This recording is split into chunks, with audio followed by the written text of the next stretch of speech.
Alors, bismillah ar-Rahman ar-Rahim. Donc, maintenant, on va voir euh, un autre workshop concernant la technique d'application des enzymes. Donc, cette technique d'enzyme a comme principale indication la subexcision. Donc, c'est une subexcision enzymatique lorsqu'on a des cicatrices qui sont fibrosées, rétractiles. Donc, on peut voir donc la patiente, donc le visage de la patiente. On voit qu'elle a plusieurs types de cicatrices. Donc, déjà, c'est sa deuxième séance. On voit déjà l'amélioration, mais il reste des cicatrices qui sont en pic à glace, des cicatrices qui sont cupuliformes et en pointe douce.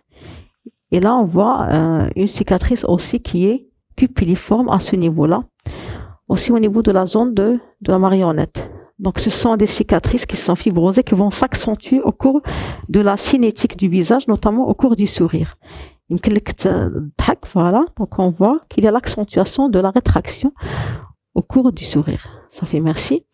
Alors, donc, pour ceci, on va appliquer des enzymes pour faire la subexcision à la place de la seringue ou de la canule.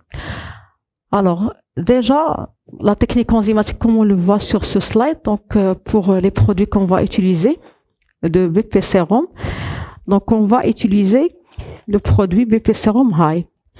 Alors, les différents produits contiennent des enzymes. Donc, on voit pour la composition qu'on a la lipase, on a aussi la collagénase et on a la liase, en plus de l'acide hyaluronique. Donc, pour l'acide hyaluronique de poids moléculaire élevé, il a un rôle anti-adhérence, donc il va permettre de défibroser, et surtout au cours des premiers stades de fibrose. Pour la collagénase, donc, qui existe en concentration plus importante dans ce produit que les autres, notamment la lipase et la liase, donc il va servir à la dégradation du collagène. Comme ça, il va rompre le septum fibrotique et les fibres non fonctionnelles. Et puis, il contient aussi la lipase qui va dégrader les triglycérides au niveau des tissus d'adipose. Et puis, la liase qui va dégrader les polysaccharides responsables donc de la formation de la matrice extracellulaire. Donc, le tout va, en plus de la subexcision enzymatique, va contribuer aussi par le biais de l'acide hyaluronique à un coup d'éclat avec une régénération tissulaire. Donc, on va préférer la canule parce qu'il va servir aussi à défibroser. Donc, on aura la défibrose ou la subexcision par la canule mécanique et puis aussi enzymatique. Donc, pour ce package des produits, donc, ça va contenir donc on voit ici l'acide hyaluronique de ml. Il va servir à la reconstitution de l'enzyme. Donc, l'enzyme, elle est sous forme de poudre. Ici, donc, on va ajouter 2 ml de l'acide hyaluronique de poids moléculaire élevé au niveau de la poudre enzymatique pour la reconstituer.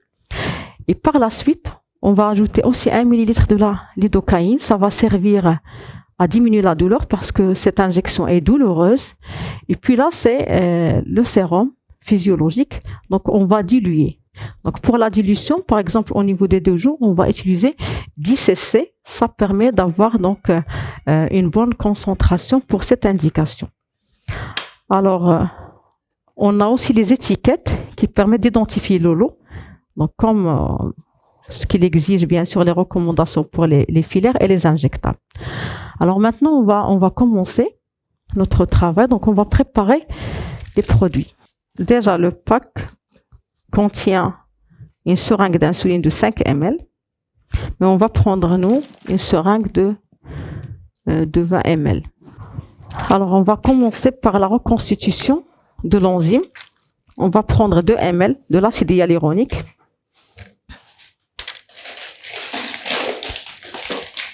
Qu'on va mélanger avec la poudre enzymatique.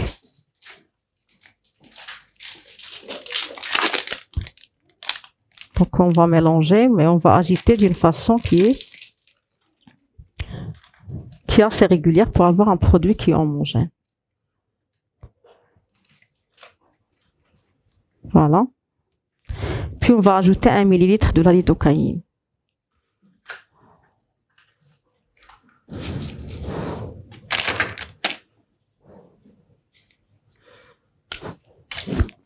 Donc, 1 ml ou 2 ml pour diminuer la douleur.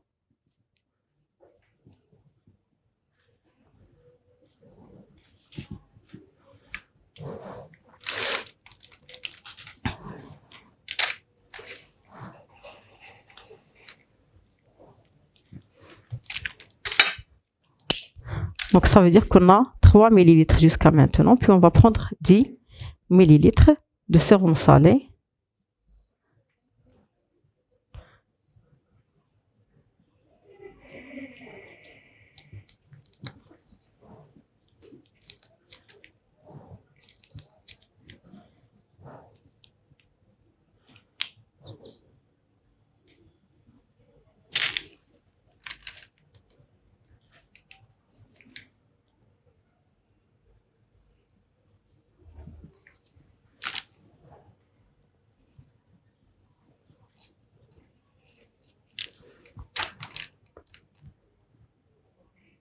Voilà, 10 millilitres.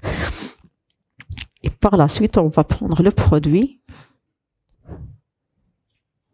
les enzymes. Donc, on va diluer.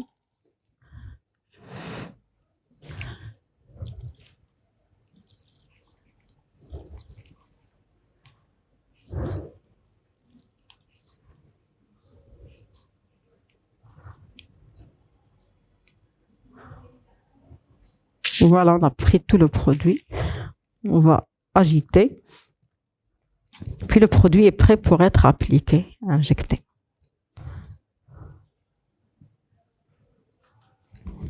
Alors, après pour l'injection, donc on commence par la désinfection. C'est bon. Donc on a déjà appliqué une crème anesthésiante au niveau. Tu peux enlever ça s'il te plaît? Au niveau de la zone, on va faire le point d'entrée pour la canule. Donc la première fois, on a fait l'injection par les aiguilles, par une aiguille, mais c'est très très douloureux de faire plusieurs points d'entrée. Tu me donnes avec une compresse stérile et le crayon. Le crayon. Alors pour le choix du point de pénétration, donc généralement on va choisir ici au niveau de la région para-auriculaire, on a plusieurs adhérences, d'accord. Et puis on va ici au niveau de la zone de la marionnette, il y a plusieurs vaisseaux, donc on va choisir l'angle à ce niveau-là. Pour permettre avec notre canule de 22, si vous avez aussi la 23 ou la 25, c'est-à-dire vous serez sûr que vous allez couvrir toute la zone où on a des cicatrices. Alors, généralement, on va déterminer la zone qu'on va injecter, comme ça. Et puis, on va essayer de faire des rectangles et des carrés et essayer d'injecter d'une façon homogène chaque carreau, en profondeur et en superficie. 2, 3, 4, 5, 6, 7, 8, 9, 10, 11, 12, 13, 14, 15. Alors, même chose de l'autre côté. Donc, la zone déjà anesthésiée par la crème anesthésiante.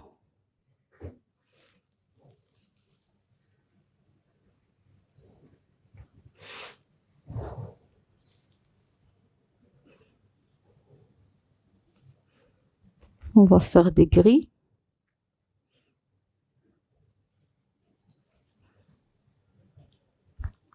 À peu près de 1 cm. 1 cm carré à 1,2 cm carré. Et par la suite, on va répartir le produit. Donc, on va utiliser la canule 22. Et puis, on va faire notre point de pénétration. Le champ, s'il te plaît.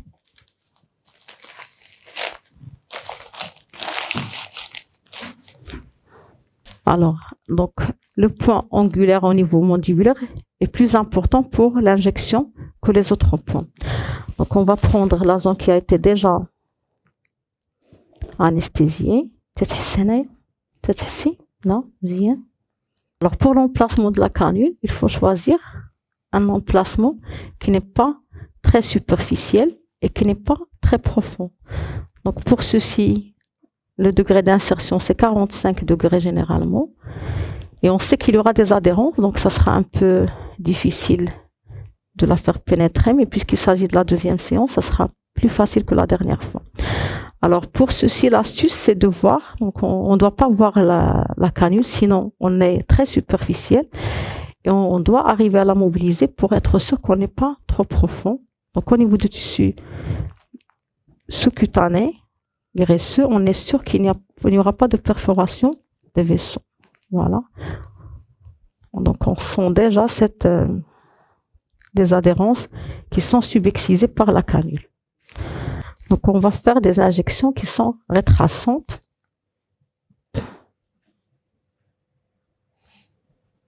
Ça va?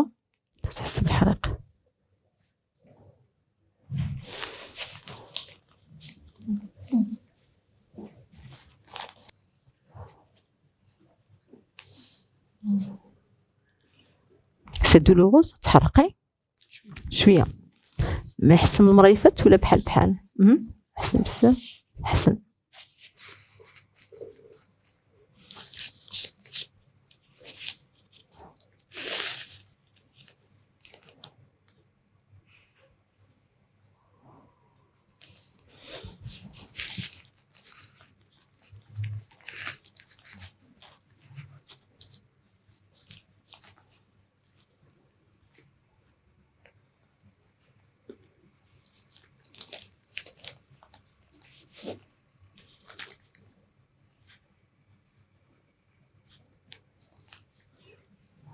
Voilà, reste la zone la plus marginale.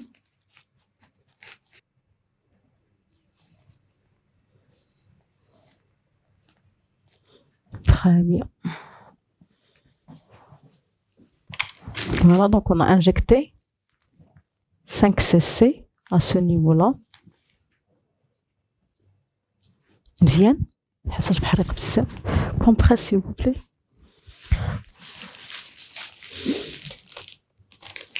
Un antiseptique. C'est bon.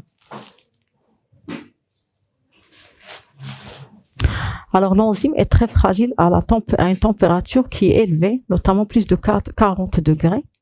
Donc il faut conseiller à la patiente de ne pas s'exposer à une température élevée, notamment les bains morts, au cours de la semaine qui suit. Alors pour le résultat, déjà après 3-4 jours, on aura une amélioration de l'hydratation, un coup d'éclat par rapport à l'acide hyaluronique. Mais après une semaine, jusqu'à 2 semaines, on aura les résultats concernant la diminution des différentes cicatrices qui sont rétractiles, notamment les cicatrices cupuliformes et les cicatrices en pic à glace. Alors l'antiseptique s'il vous plaît.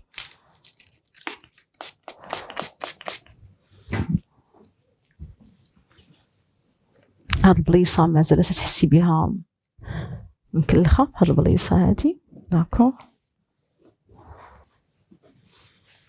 Voilà, donc le point d'entrée.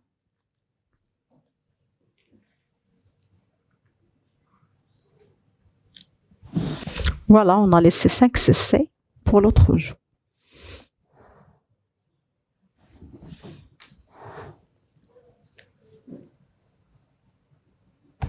Puis de la même façon, on va faire pénétrer notre canule latérale, donc en éventail.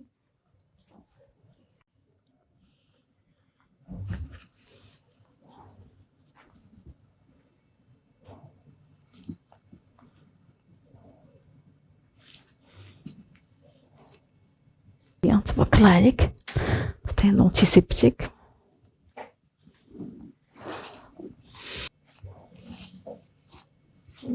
Ça va, c'était plus douloureux que de l'autre côté. ماشي بحال المرة اللي فاتت. D'accord, donc la technique de l'aiguille est plus douloureuse, c'est sûr. Donc les limites de cette technique, c'est vraiment la douleur. L'injection enzymatique, elle est douloureuse. Cette subexcision enzymatique est douloureuse.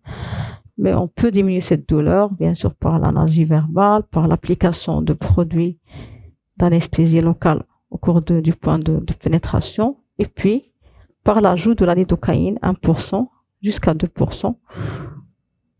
Voilà, c'est bon. Donc, bien sûr, on a déjà conseillé à la patiente de ne pas s'exposer à des sources de chaleur. Il n'y a pas d'éviction sociale. Ça, c'est très important. Et donc, pour le protocole, généralement, on va faire une injection J1, J15 et J30. Très bien, je vous remercie.